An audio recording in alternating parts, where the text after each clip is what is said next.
Hello friends, welcome back to my YouTube channel Hello Helper. And friend, today I'm going to share with you how you can view your password in Google Chrome browser. So friend, keep watching, you will learn something new. So first things first, we are going to open Google Chrome browser. And friend, here you will see this is my Google Chrome browser. And you simply click on this three dot icon.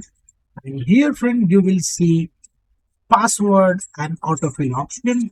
Then click on Google Password Manager.